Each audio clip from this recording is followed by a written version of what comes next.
What's up guys, it's Cher talking, welcome back to my channel. On today's video, I'll be talking about the Romancing Festival Rocbouquet banner that brings Rocbouquet that is debuffer, but also attack booster, Kzinssie that is a debuffer, Dantarg a farmer, and Bokhohn another debuffer. Well, this banner has focus on debuffing, and one character is a farming specialist. Well, let's go straight out to rsrs.xyz website. Rocbouquet is the first one for us to talk about, and she has 110% dexterity, 110% agility, and just 101% intelligence. That's because she's not a mage anymore. She's using Access words, although her skills can still be a mix of everything. This means that she may actually have lower accuracy than other mages that have like 130 intelligence, but I didn't feel like it was bad enough for her to miss any attack. Her will is 92%, that's a very good value, and she does have a little higher love than most other characters. Well, she starts the fight granting all enemies this passive called Crazy Love 3 times and lasts for 2 turns. Crazy Love is a very interesting type of effect, and you can see it here. When this enemy is attacked after you cast it, you then grant all surviving alliances attack boost of 10% damage increase that lasts for 2 turns. It will trigger a max of 3 times. Activates when the enemy is hit. So, the interesting fact is that if there are many enemies, you will get 10% for each time you hit those enemies up to 3 times. If there are 4 enemies and you hit them 3 times, you're gonna get 12 boosts for your party. But this is the only UE version of Crazy Love that you get. Her skill tree can cast another Crazy Love or just a single target, so it's still made more for single target fights than anything. Then by the start of turn, she also grants all surviving allies this Triple Riffing. Triple Riffing is an interesting passive that allows you to buff STR Dexterity and Intelligence by 20%, a max of 3 times.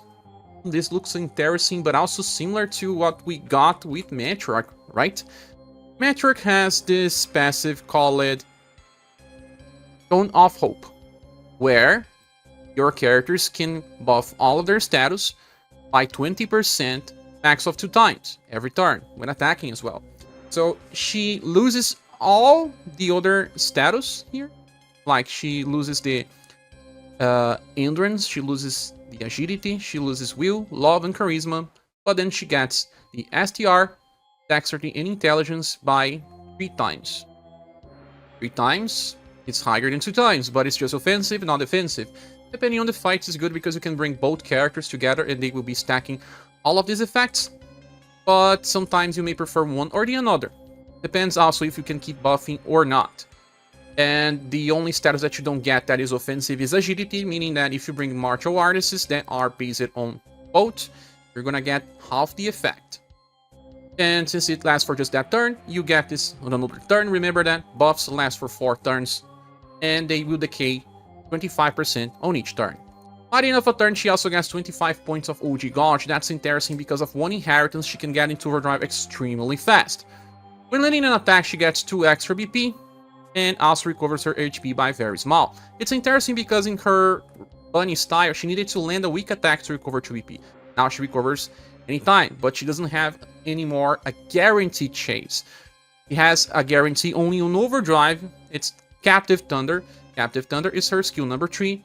That is spell-based, meaning that you need a special rapier, either with the Shadow Element or Shadow and Cold. You can find that, and you can upgrade that to Triple S. So this is a Shadow and Lightning attack that is fast. Well, in overdrive it doesn't matter, but the good thing is that it will usually be on the start, and then you grant 3 Crazy Love. If you use this as a command as well, you'll get as much as 6, and that will give you a total of 60% attack boost. And since it's fast, you go usually first, then your other characters, increasing their damage. Remember that you still need to hit them 3 times, and Rocbouquet can actually hit them herself, because she has a 50% chance to chase with Lightning of Darkness. Lightning of Darkness is a very interesting skill from the past in her Perfector style that in Global was even changed.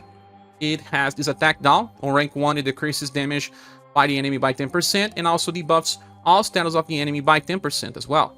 It has Shadow and Lightning and 8 PP cost as a command.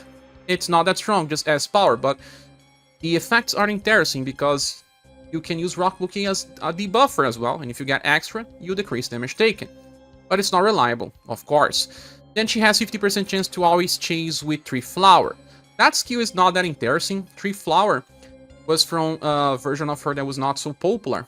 It's an AoE attack that has just C power and buffs all surviving allies will by 15% because you cannot rank this up.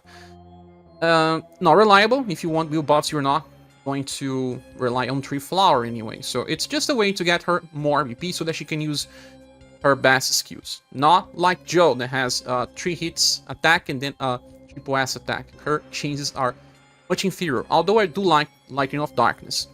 She then has 20% damage increase at all time, and when attacked, damage will be reduced by 30%, and then another 40% if you resist. So she can be very defensive even though she doesn't have defensive status buffs. You can place her in the center of a Rising Phoenix EX formation and she won't take much damage. Remember that she also recovers HP her changes, meaning that she won't be losing too much. Okay, but now let's talk about the skill number 1, Blue Rose Road. It is a piercing lightning attack for just one enemy that grants the target morale down medium, that decreases damage taken by 25%, and then when the attack lands, it will always debuff the enemy STR and intelligence by 15% if you level this up to 99. So it's a guarantee to debuff. You may have some discussions about intelligence being low, but since the debuff is guaranteed, she may only have problems if she is inheriting spells that need a chance to land, but her own skills don't need a chance. It will always work and debuff STR and intelligence by 15%. Her agility is good enough with 110%. Just remember that one of our best debuffers that have active skill is Shiel, and she has 118% agility. That's like one of the highest ones possible. So Rock is fast, although not as fast as Shiel.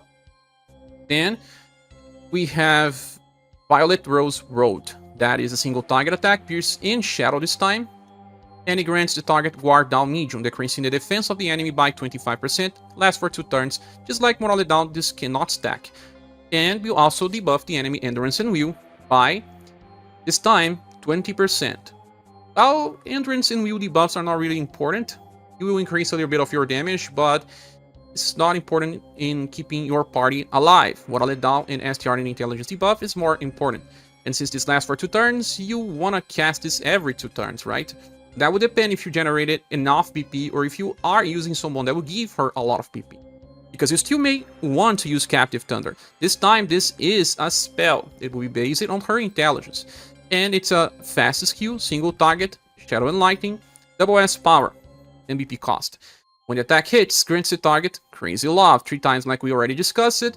When the enemy is attacked, they will buff your attack boost by 10%. So you get this as a chase on overdrive as well. So you use this 2 times, you can get as much as 60%. If you manage to use this on turn 1 and then on turn 2 because you got extra BP from someone like Sheree, you can get as much as 90%. And that should be the bigger value out of this. So Rocbouquet wants to enter the meta where you want to increase your damage output because she allows you to buff. Remember, STR Dexterity and Intelligence, max of 3 times. She wants to use it with characters with chase attacks because when they chase, they will still get more value. It's a character with just 1 hit that doesn't chase. It won't benefit as much. But for example, Kihachi, when she's on overdrive, she will benefit from all 3 increases because 3 attacks means 3 buffs. Even debuffers like Paulus will work super well with her because Paulus allows everyone to be better debuffers and he has 2 different chases, although 50% chance. Joe benefits as well because Joe can sometimes attack 3 times, but not just those types of characters. People like Firebringer as well, because Firebringer has 1 guaranteed chase and then extra chance to chase. Characters that have multiple attacks like Ian will also work. So they will get higher damage output because of Rocbouquet. And another one that is a very important character in the current meta, Alkaiser. Remember that he has 1 guaranteed chase and a chance to chase with Real Phoenix. So he will scale, although he only gets STR and doesn't get agility to buff as much as some other characters. So Rocbouquet allows you to do more damage, much like Gerard, but Gerard is more defensive, while Rock is more offensive. You will get extra damage, while Gerard can give you offenses as well, but sometimes you get more defense. Depends on how you want to balance your squad and the elemental weakness of the enemy as well. Rocbouquet is a safe investment because she uses Access Words in a place where we barely have those types of characters. It makes it much better. She can also inherit a plethora of different skills that will allow you to be a jack of all trades on Remembrance, for example. She can be a healer, she can be a paralyzer, she can inflict charm, she can use buff break with Dark Wash for your Vampire Lady fight. You can also use stun, AoE charm. Then there is something interesting. You can use Lightning of Darkness as a command that will give the attack down, this time with 15% damage reduction, and debuff all status by 15%. And then if you get the extra chase, not all the time, you get then 25% damage reduction, and then all the status debuffs. But it's not reliable. I still believe that using ScherBR is usually better to debuff the enemies. And you still have Psycho Boom from her Global Axis style, where she can use this to debuff the enemy, and she can also self-buff intelligence to have higher values. So there are also Lightning Barrage, that is something that makes her even better. She gets a 50% hit up for the whole fight, but she has to use 12 VP, and it takes time to use this and recover what you use it. But she also gets this extra attack on Overdrive, Darkness Bolt. Darkness Bolt is an attack that is not that strong, but it debuffs the enemy will and buffs your intelligence. And it will also give you an extra effect to give OD Gauge 15 points. 15 points is interesting. And let's say that you use that inheritance and you got 15 extra points of overdrive, and then you already have 25. She has 40 points on overdrive every turn. And if she were to use something like Psycho Boom that has 2 hits, or some other skills that have would be OD generation, she can actually get into overdrive in the same turn if the enemy attacks multiple times. But if not, at least every 2 turns she's gonna get into overdrive, even without the inheritance anyway. Rocbouquet has very good OD generation, and if you get every 2 turns OD, you will be having that extra crazy love effect. Like I said, Rocbouquet is a very useful style because of the weapon she uses and because she also advances the damage meta, and I will give her a 4.5 out of 5 in my new grading system that I'll be explaining pretty soon. She's a safe investment, not exactly as meta as some other units, but a very good character to use, especially because of weapon type. Well, Rocbouquet has a new style on JP where she is a very heavy nuker, allowing you to decrease the defenses of the enemies, amplifying your damage. She has multi-chase attacks, and she can inherit the crazy love attack that can apply effects, and she will be doing a lot of damage on overdrive. The next character is Kzinssie, and we have here 87 STR just because of inheritance. This guy has 101% agility. Oh, okay, because he's a debuffer, and intelligence is 116%. That's okay, but could have been better. It was just 89, could be better as well. Well, he's in hybrid, and his status distribution are not that amazing. Moving on start of turn, he gets a damage block that lasts for 1 time on turn, so if it triggers, okay, in the next turn you won't have it. And he enters a stealth stance of medium effect that only lasts for that turn, so it doesn't change much, but he doesn't want to be attacked. But if he does, he's gonna block. Landing attacks, he gets 2 extra BP. By the end of turn, if no damage is taken by oneself, he then recovers HP by around 1.2000 and also 3 points of BP. This can happen if a boss has more single target or area attacks and doesn't attack as much. Okay, but his love is bad and charisma bad as well. Doesn't heal for more than 1.2000. Start of turn, he has a 37% chance to enter a full evasion stance that lasts for just that turn, and in this case he will guarantee to get that heal and extra 3 BP. He will also buff his own agility and intelligence by 20%. And when using a specific skill, I'll be talking more about that in a few. He then has a 30% damage reduction at all times and then 25% chance to evade. As you can see, no damage passives. Yeah, just relying on that 37% chance to buff agility and intelligence and the extra effects that we'll be talking about in a few. Then we start with Flutch. That's the same skill that you can see on Juji. Follow up from her Shadow setup. It's an AoE attack with just 1 BP cost, has E power, very weak, but it has a chance to debuff the enemy's STR by up to 15% on max rank. Remember that his intelligence is more than enough in most situations. Second skill is Final Judgment Plus. Single target attack, shadow damage, 9 BP triple S power, and has a high chance to apply instant kill. Keeping the trend of Kzinssie always having skills that can instant kill because of his design. Not really useful besides Siegfried setup, and that's it. Then the third one, Sacrifice's Word. This is a very interesting skill. It's an AoE slash and shadow with just E power and 10 BP cost. Okay, but before attacking, he would then do 10% HP damage to all other surviving allies. They won't die from this. They will reach 1 HP, but they won't die.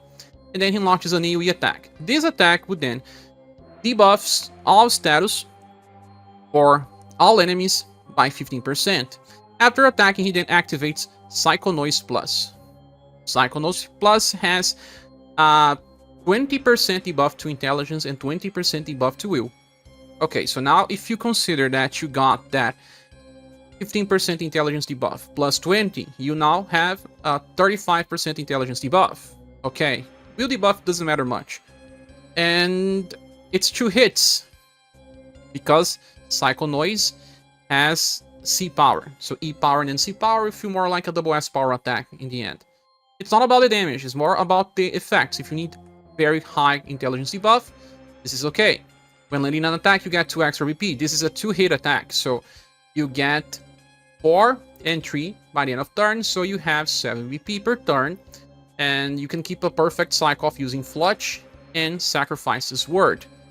Oh, and also, when you have the evasion stance, you will guarantee the extra 3 BP, and that means that you got 10 BP in that turn, allowing you to use Sacrifice's Word right after. And some turns you also just block the damage that came after you and not take other attack, and still get the extra 3 BP to use Sacrifice's Word again. But, well, you are still doing damage to your whole party, and that is not really great, even through sometimes we are overhealing. We never know when the enemy is going to attack and when we are going to heal, unless we're using fast heals, and even then, it can be dangerous. And even save some for some turns where you want to use Sacrifice's Word twice. It is dangerous to do HP damage to allies, but so be it. When you use skill number 3, you will also apply this attack down to the targets, since it's an AoE 2 times. Then you will have 25% attack down. That only lasts for that turn. It doesn't last for more than 1. But it does stack with other sources of attack down and even morale down. And it will also grant himself this heat up. That increases damage potential by 30% and can be triggered 4 times per battle, giving 120% damage increase. So, you rely now on this heat up that you need to use a skill in order to trigger, and that chance to buff agility and intelligence to increase your damage output, or from outside resources like Matriarch buffing, or passives from Matriarch, from also Rocbouquet, and many others. So, is here for debuffs and to debuff especially intelligence. But now we have people like Paulos, we have people like Shiel, we have people like Summer or Lette. They are very special debuffers and they don't hurt the party and they do other things, not just that. And Kzinssie doesn't have many inheritance. He can paralyze, he can stun. From his genitor style, you can decide to inherit Euthanize Plus as well, because this one will debuff the enemy's intelligence by 30% instead of 35%. And then also buffs Kzinssie intelligence by 40. So he can scale and do a little more damage. Instead of hurting the friends. Why are you hurting your friends? And most of the time you will need to debuff all the other status, so that's a choice. You will also be saving some BP. You can cycle then Euthanize Plus, then Flutch. And you can sometimes get extra BP to use Euthanize Plus twice in a row. Now the next Kzinssie is a beast, and also an alien. I don't know why, don't ask me. He has a skill that can debuff the enemy's will, but you will not be using this. A skill that has almost all types of elements that you can apply on an enemy. but you will only be using Easel Remembrance. And then a skill that's kind of crazy, costs 14 BP, I know, but then it will debuff the STR, Agility, Intelligence, and Will from the enemy, and then buff the same values for our party. It says great effect, so it will be 30% for the enemies and probably 40% for allies. I'm not so sure. And after you use that, you will also apply defense weakening to the enemies and the defense boost to allies with 15% values for 3 turns.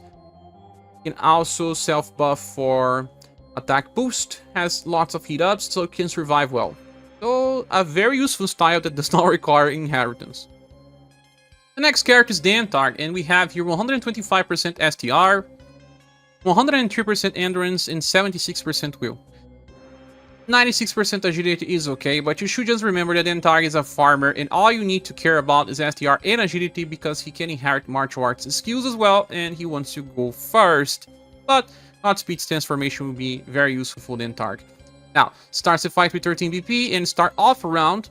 That means that only that round, and only for 1 turn he gets this fast stance.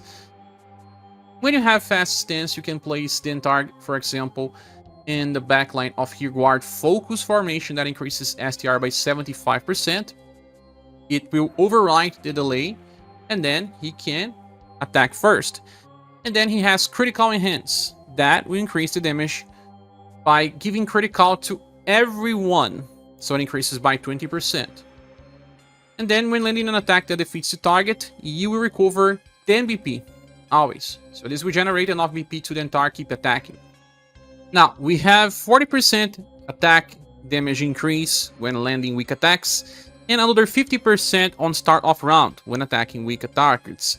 So 90% just from this alone, but again, for farming, since it has one effect that lasts for the whole fight, the other one is just for a round.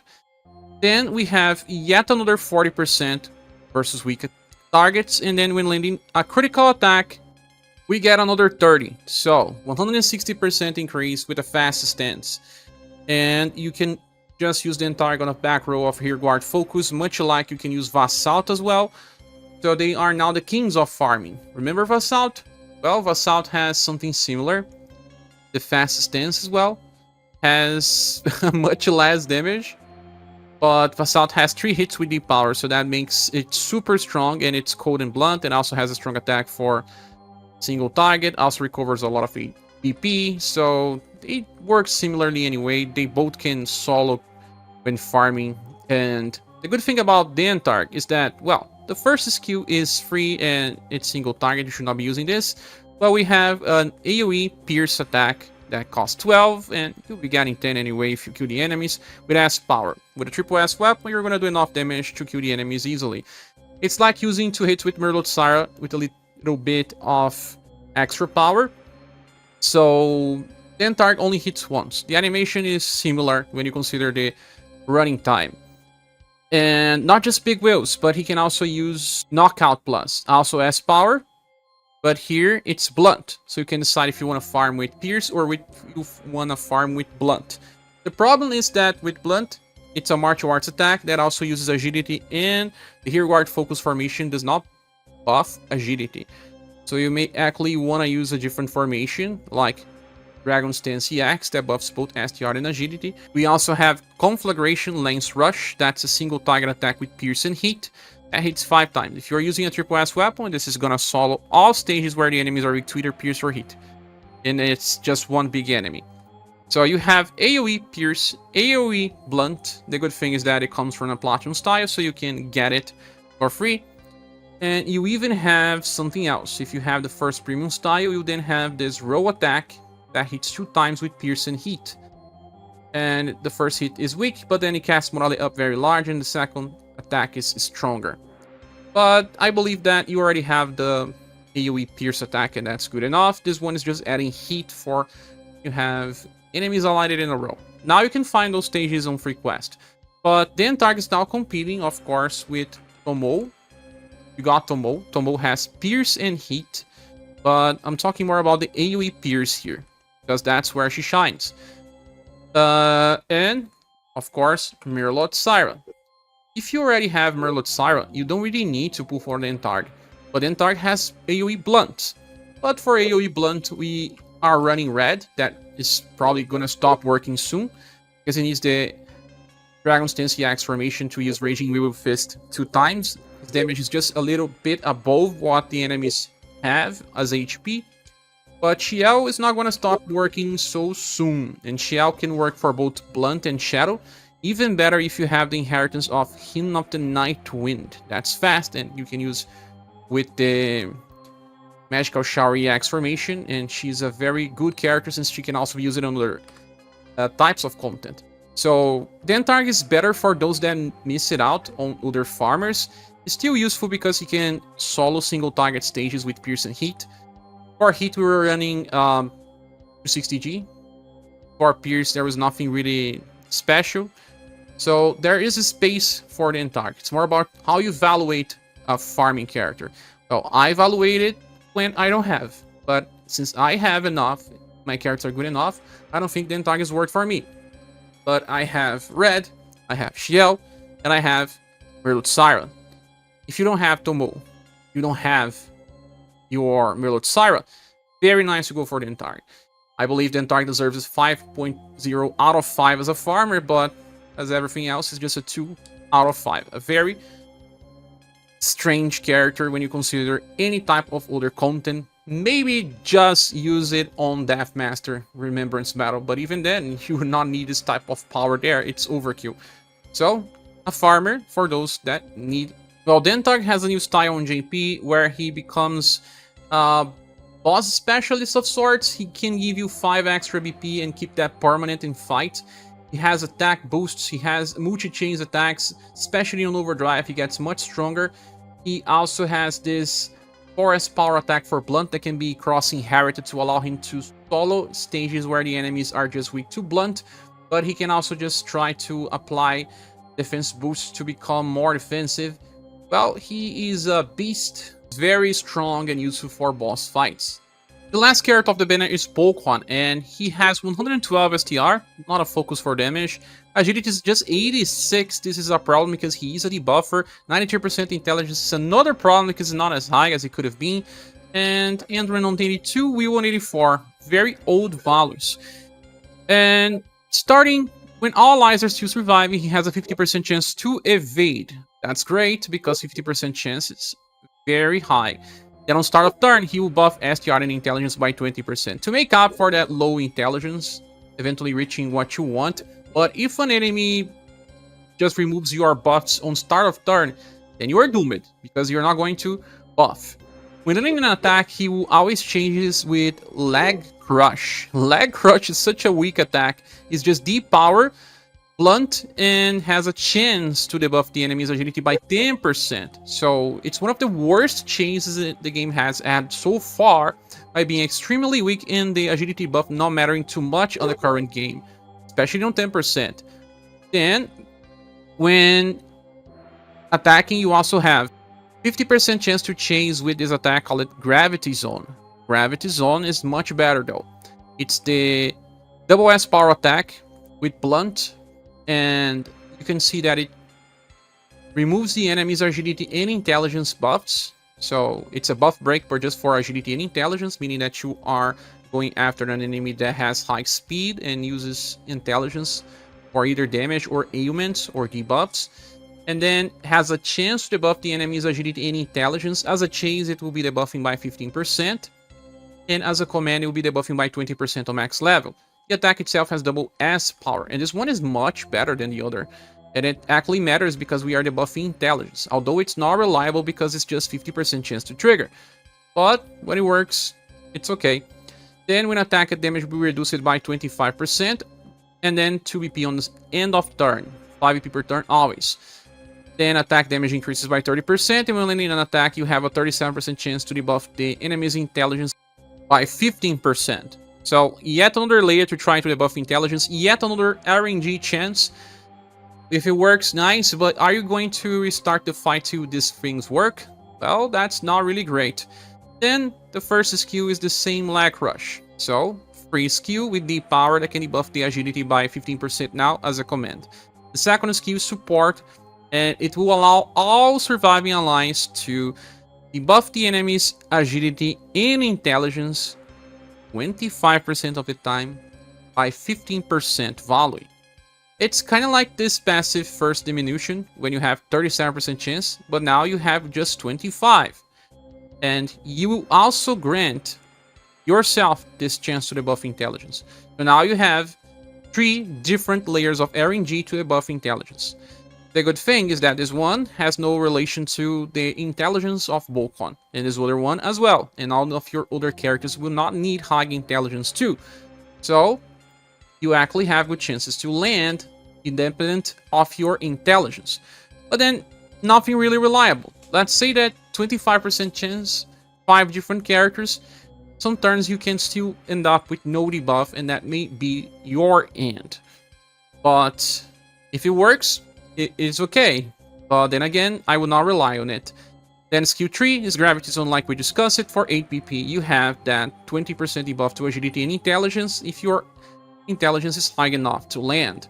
If you are using Matriarch most of the time, you will have enough intelligence because she will buff enough unless the enemy buffs will, and will stop your debuffs. So you have a perfect cycle of using Gravity Zone in Lag Rush, and you can still start with that second skill to give the chance to debuff to your whole squad. But Bokhohn has the same type of problem as Kzinssie. Bad cyclings, and it's hard to use. In this case, it's more about having RNG.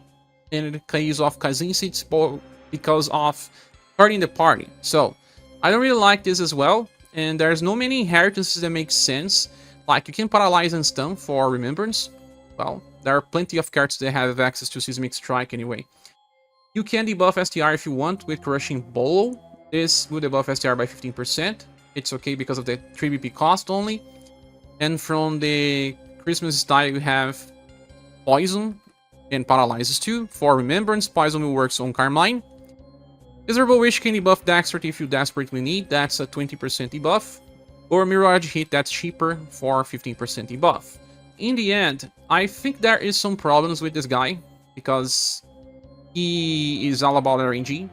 When it works, you're gonna debuff him a lot, and the enemies will not do much damage, but if it don't work, you will not survive. I can tell you, you will not survive. Let's say that you are in a turn where you don't have BP for Gravity Zone, and you don't get your chase, and you don't get anyone else to debuff. You're dead. But there will be turns where you'd be debuffing so much that the enemy will do 0 damage, or close to 0. But would you rely on it? Now that we have Paulus, that has a much better debuff, because he already helps the party debuff between 5 to 10%, and he can debuff as well. And his chases are 50%, but he has good cyclings to debuff at least STR. And you can also debuff intelligence depending on your party members. But the good thing is that he can guarantee them to debuff more. Paulus is someone that wants to be used with a secondary debuffer to reach extreme levels of debuffs. While you can use... Well, Bokhohn is not reliable as a debuffer, although he can reach high potential if RNG helps you. But it's hard to keep up a character like this in a very long fight, because some turns will be dangerous, and you don't want that type of problems in your hard challenges. Overall, I believe that he is just as Kzinssie in different scenarios, but overall, I believe that his value is very similar to Kzinssie, so another one with a 2.5 out of 5 in my new grading system. Well, Bokhohn has a new style on JP where he is still a debuffer with a free skill to debuff STR, another type of passive that he grants to the party where we have 25% chance to debuff STR, and it says Mental. I'm not so sure if this is Will or Intelligence. I think it's Will. And a support fast skill that can be used on just one target, but you can use anytime. That gives attack boost, weak attack boost, defense boost, and can charge the Overdrive Gorge for 2 turns. From his passives, he gives even more effects when using the skill number 3, like more attack boost, more weak attack boost, more defense boost, even a guard up large, and another... He also has even more effects when using skill number 3, like adding PP generation, another attack boost, another weak attack boost. Can also give defense and guard up. I don't know why it says OD Gorge again, but we'll see in the future. Can also give attack boost to all allies on start of turn and reduces damage taken. So a debuff specialist with party support for overdrive damage and increase in full damage potential. But now back to the banner image. Is this banner worth pulling for? In my opinion, yes. For those that don't have a good farmer like Merlot-Syrah or Tomoe. But if you already have, this banner can still be good if you get Rocbouquet, but the grading will be different. Let's say a silver award for those that can benefit from Rock and Dantarg, and just silver minus for those that will only benefit from Rock, but can still use Dantarg in a way. I really dislike Kzinssie and Bokhohn. They will not move the strategies forward. They are actually sometimes a step back, and they are easily skippable. Rocbouquet is a good style as well, but not exactly a must-have. You can still skip her and move forward if you don't have gens. So you may get more value out of Gathered Banner if the cards there help you in current content, but both banners can be skipped as well if you don't have gems. But I pull it here to get Rock because I have all of her styles, and I like when you can switch weapons with a character and be versatile on Remembrance. And I didn't care about the Dantarg. As soon as I got Rocbouquet, I dropped it out of the banner, and in the other banner I managed to get Gathered, ScherBR, and that's it. I want to know, but I can wait for different units as well. Sometimes you just cannot pull for all of them. But that's my opinion. What is yours? Please say here on the comment section. Thank you so much for watching this video. Please subscribe if you haven't. If you want to support the channel, we have links on the description. And I hope to see you soon in the next one. Bye.